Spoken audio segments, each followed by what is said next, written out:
ভালোবাসো তো দুটি বাহু তুলে একবার সবাই মিলে বলো রাধে রাধে রাধে রাধে রাধে রাধে।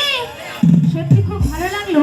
তবে এই পাশে যে দিদি ভাইরা নাচ করছো তোমাদের তো আর কিছু বলবো না, যে মাগুনো বসে আছে তাদেরকেই বলবো।